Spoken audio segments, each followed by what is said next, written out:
Picture this. It is Friday night. You have just survived one of those brutally unrelenting weeks. Oh, we all know that exact feeling. Right. You've navigated this absolute gauntlet of rush hour traffic. You've made, I don't know, roughly 1,000 micro decisions at your job. Yeah, the decision fatigue is just crushing. It really is. You've mediated conflicts, you've answered endless messages, and the sheer friction of just, you know, existing in modern society has left you completely depleted. Utterly exhausted. Exactly. So you lie down, you stare at the ceiling, and this fleeting, maybe even kind of shameful thought crosses your mind. What if I just stopped? Yeah. Like, what if someone simply put me in a room, locked the door from the outside, and made every single choice for me for the rest of my life? Just took the wheel entirely. Right. What if you never had to take care of yourself ever again? Well, it's actually a profoundly common psychological fantasy, even if people rarely admit it out loud. Really? You think so? Oh, absolutely. I mean, we are biologically wired to seek paths of least resistance. The cognitive load of maintaining autonomy, paying bills, maintaining relationships, planning for the future, it requires massive amounts of caloric and emotional energy. So it's literally exhausting on a biological level. Completely. So the desire to be entirely relieved of personal responsibility isn't inherently pathological. It's just the mind craving a return to a state of absolute frictionless zero. Wow. But, I mean, we usually shake that thought off, right? We get up, we brew another pot of coffee, and we get right back to the grind. Yeah, usually. But today, we are taking you on a deep dive into a text that does not shake that thought off. Instead, it takes that tiny, exhausted desire and builds this massive, inescapable world out of it. It really takes it to the absolute limit. It does. We are exploring excerpts from a narrative titled The Velvet Cage of Motherly Love. And our mission today is to look at a deeply provocative premise. What if extreme, suffocating, possessive love is actually a good thing? Which is a very hard pill to swallow at first. Yeah, it sounds crazy. But we are going to explore a scenario where surrendering every ounce of your independence isn't framed as this tragic loss of self, but as the absolute highest form of peace and safety imaginable. Because it requires a complete inversion of how we typically view healthy human development. Right, because normally you want a kid to grow up and be independent. Exactly. The standard metric of successful caregiving is that you eventually render yourself obsolete.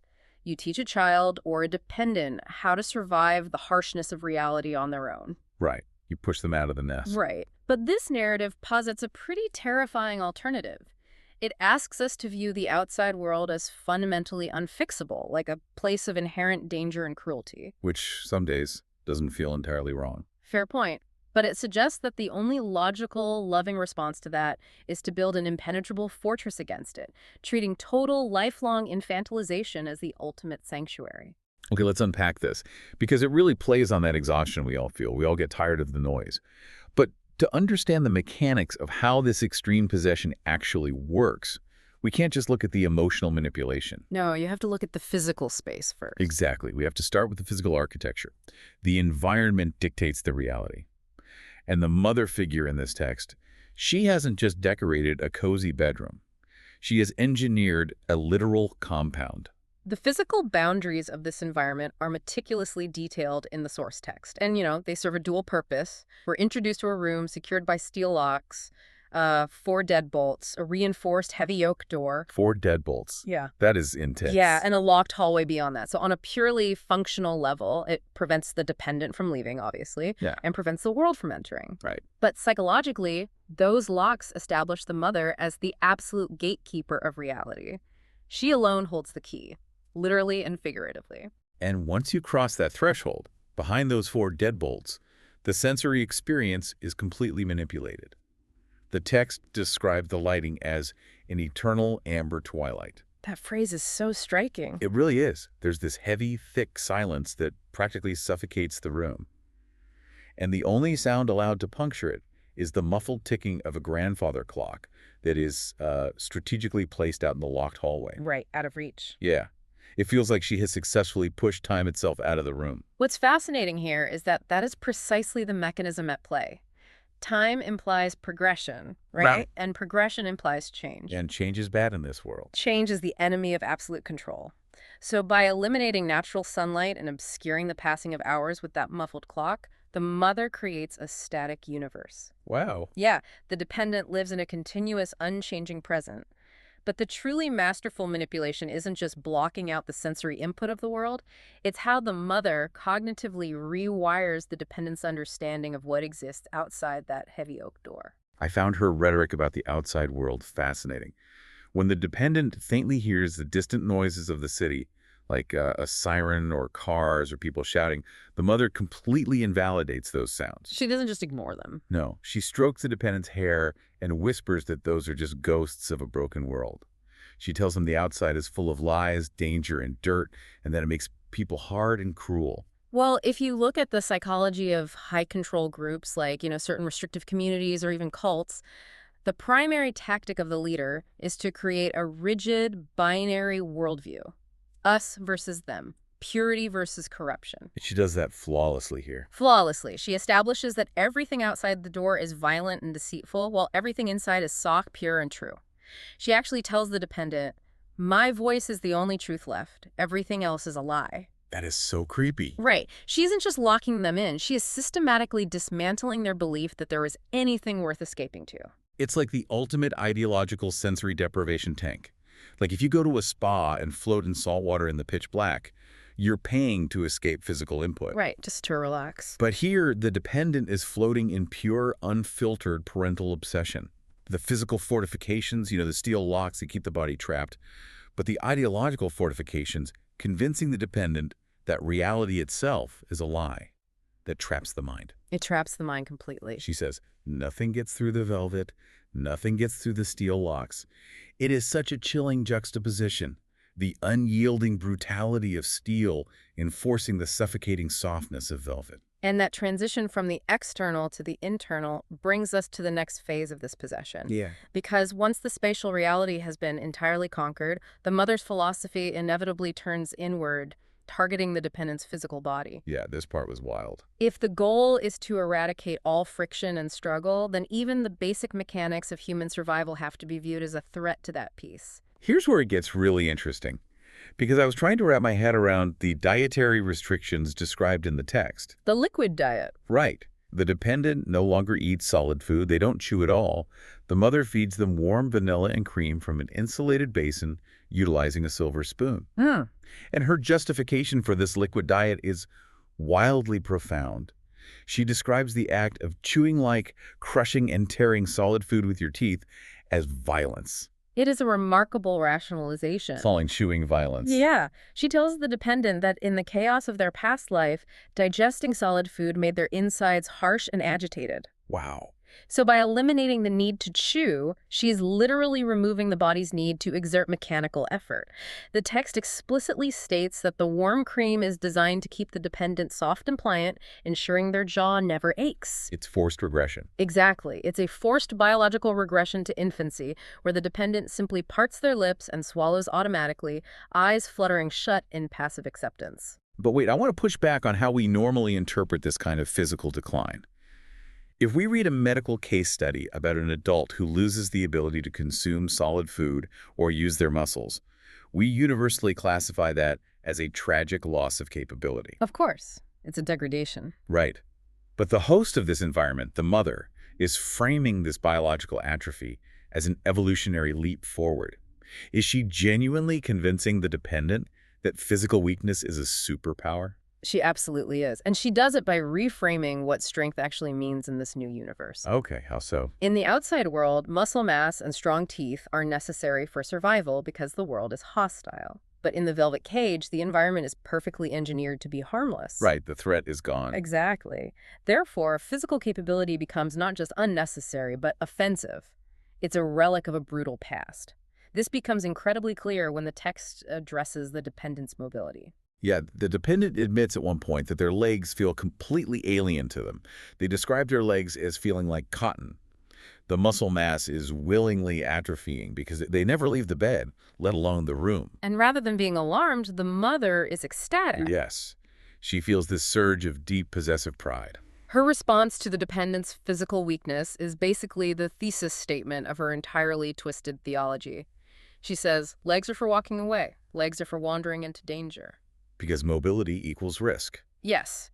She celebrates the atrophy because mobility equals autonomy, and autonomy introduces risk. So by allowing the muscles to waste away, the dependent is offering the ultimate physical surrender. And she rewards that surrender with one of the most unsettling lines in the entire text. She leans in and whispers, "You never have to take another step for the rest of your life. I am your transportation.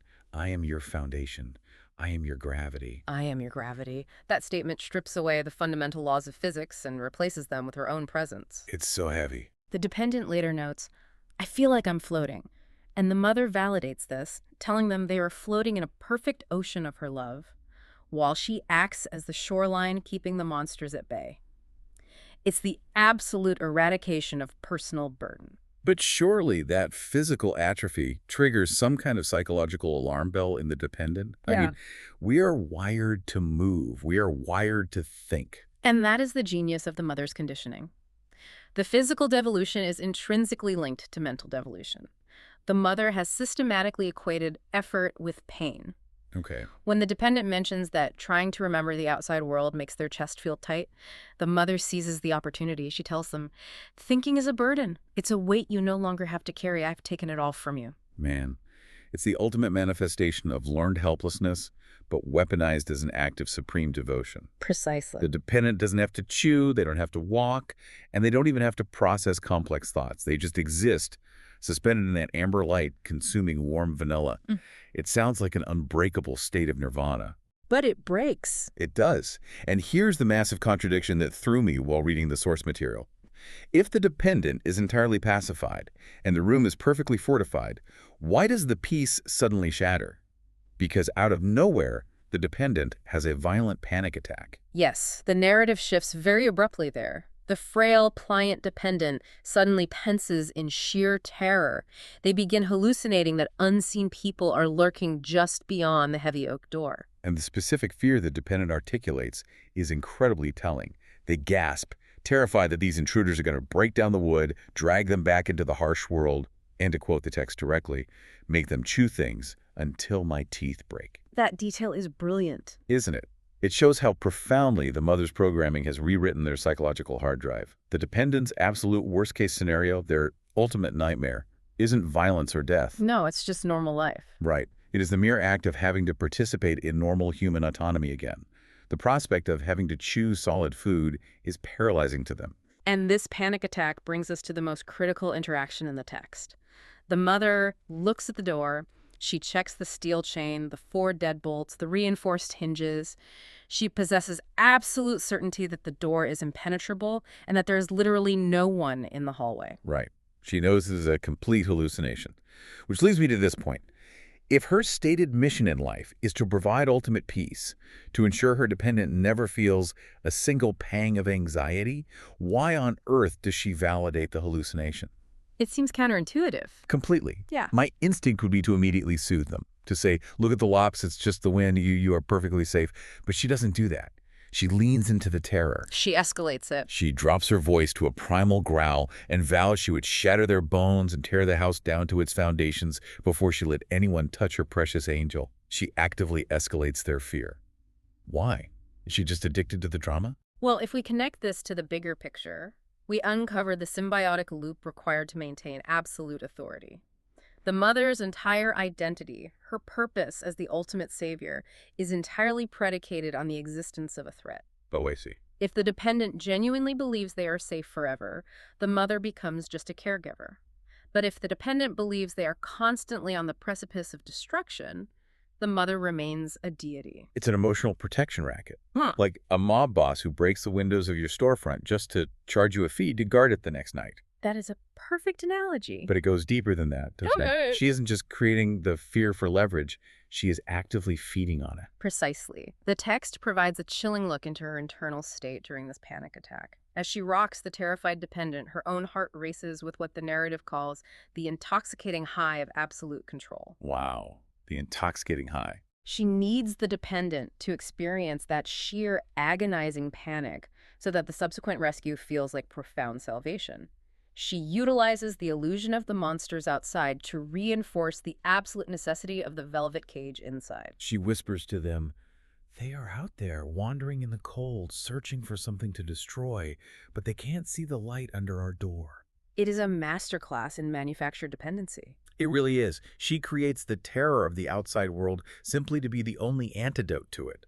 She tells the dependent that everyone else in the world gives up, they move on, but I will always stay. And we must observe the physiological result of this manufactured crisis.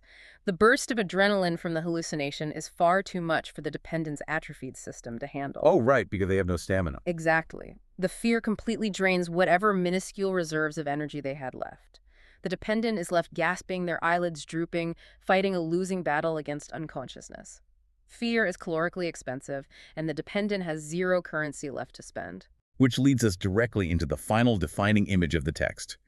Because the dependent is now completely depleted, utterly emptied of any capacity to resist or even stay awake, the mother lifts them. Just picks them right up. Yeah, the text notes how she marvels at their weightlessness, comparing them to a delicate porcelain doll entirely at her mercy. She carries them to a massive canopy bed situated in the dead center of the room. And the visual of that canopy bed serves as the final nesting doll of isolation. Think about it. The fortified house, the locked hallway, the deadbolted room, and finally, the bed. It's layers and layers of protection. She lays the dependent down on a mattress piled impossibly high with down comforters and silk pillows. She proceeds to tuck the heavy quilt so tightly under the mattress that the dependent is essentially swaddled, completely immobilized in a cocoon of softness. And in that moment of total immobilization, the dependent looks up and begs her to make one final promise. They ask her to never let the sun in because the sun burns. It is the final rejection of the natural world. The dependent is begging to remain in the artificial, static twilight forever. And the mother enthusiastically makes that promise. She assures them the curtains will remain drawn, the locks will never turn. They are granted the ultimate wish. They'll never have to see the harsh sun, feel the hard earth, endure heavy food, or hear the terrifying noise of reality ever again. It's all gone. And as the dependent's eyes finally close, slipping into that absolute frictionless void, the mother delivers the final line of the narrative. She strokes their face and whispers, "Nobody will ever hurt you, only mommy." That single line completely encapsulates the profound paradox of this entire deep dive. It is simultaneously the ultimate vow of eternal security and a deeply chilling assertion of absolute ownership. Yeah, it really is. The very entity that has successfully shielded you from every external threat in the universe is the only one left with the power to destroy you. You have traded a million unpredictable dangers for one omnipotent master. So what does this all mean for you? As we bring this back out of the velvet cage and into your reality, we started today by talking about burnout. Right, that Friday night feeling. Yeah, about the very real, visceral exhaustion of having to participate in a demanding, unrelenting society. We all have those moments where we wish someone would just step in, handle our obligations, fight our battles, and promise us that we never have to face the coldness of the world again. It's a very human desire. What the velvet cage of motherly love does is take that deeply relatable, innocent desire for rest and stretches it to its terrifying, logical extreme. It demands that we examine the true cost of absolute safety, because the only way to eradicate all risk, all friction, and all anxiety from human life is to eradicate human autonomy itself. The comfort of the velvet cage requires the steel locks. Which leaves us with a lingering question for you to ponder long after you finish listening today. Think back to that feeling of total exhaustion we talked about at the beginning. Imagine you are standing in front of a heavy oak door right now. A door with 4 deadbolts. Exactly. And you are handed a contract with an ironclad guarantee. Walking through that door means you will never feel a drop of anxiety, never experience physical or emotional pain, and never have to face the harsh, chaotic noise of the world ever again. Sounds tempting. It does. But the price of that eternal peace is your complete independence. You give up your ability to walk, to chew, to make a single choice, to ever see the sun again. You trade your freedom for absolute safety. How long would you hesitate before letting someone turn the key?